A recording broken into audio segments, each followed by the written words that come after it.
Welcome back, everybody. Thank you very much. You're very kind. My guest tonight is the host of a new National Geographic show, Eating with Cannibals. We'll spend the interview picturing each other as giant glistening turkey legs. Please welcome Piers Gibbon.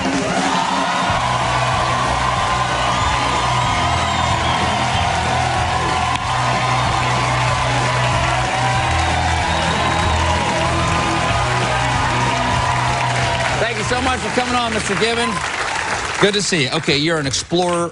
You're the author of the book Tribe, Endangered Peoples Around the World. Now, you have a special coming up called Eating with Cannibals on the National Geographic channel. Oh, yes.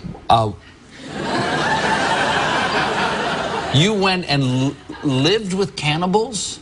Yes. Where are there cannibals still? In Papua New Guinea. And in the jungles of Papua New Guinea, they feel that this is part of their culture. And that was what National Geographic sent me out to find out. Why do you do it? Why does it make sense in your culture? And do you really do it? How many of these people are there left? Oh, there are plenty to go around. Really?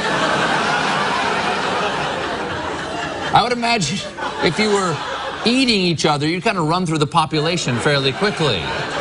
Well, they choose very specific people to eat. They don't just why eat do they do it? Why would they choose to eat someone? If you're a troublemaker, basically. Really? If you are a magic man. If you a are magic man? A magic man. I'm guessing you didn't do a lot of card tricks while you were there. Keep your hands on the table. Yes. Very definitely, it is something that they will do to someone who has caused harm, who has brought sickness upon the village. And you may not even know. Actual sickness, or this is like, we think you're a witch, we're going to, you know, slow roast you? Kind of both. Kind of both? Yeah. Is it like a justice system and a religion at the same time? Exactly so. And what happens is the shaman, the witch doctor, will go into a ceremony called a sing-sing overnight. So he'll smoke the local tobacco. I bet he will. Oh, yeah? And he will sing, and he will sing, and then eventually his spirit guide will whisper a name in his ear. And if that's your name, well, that's when you start running, because that means you are the magic man, and it's time to kill you and eat you. How often does this happen? Oh, special occasions. I mean, only if... Just, you know, Christmas and Easter. Exactly. High days and holy days, or when... specifically, something bad is happening in the village. So, if there is illness or sickness, that is the time for a sing-sing to find out who is causing the illness. Okay, so once the sing-sing happens and the little spirit guide, the familiar of the shaman there, comes and tells him this is an imaginary thing. This is a real thing. Wait, it's a real thing? Yeah. Well, it's a real thing, but we can't see it. No. How do you find out that you're the magic man? Do they just club you in your sleep, or do they say, we're going to give you a 10-second head start? Well... they will start singing your name out in the sing-sing ceremony. So if you hear your name coming out loud and clear, start running. Were you ever nervous? Yes, very much so. Do they eat great white fathers like us? That's exactly what I wanted to know. So after I'd asked them all of the questions about, you know, why do you eat someone, I said, have you ever eaten a white man? And they said, no, we haven't. And I found myself oddly offended. What's wrong? Exactly. What am I, chopped liver? Yeah. So I said, you know, what's wrong with this fine white body in front of you? And the director froze behind the camera, and I thought, ooh, maybe I've gone too far. Really?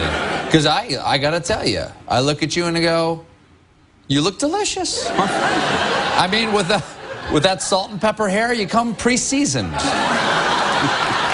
Thank you. Let's look. We have a little clip of the special right here. Jim, could you toss that up there? Have you eaten human meat?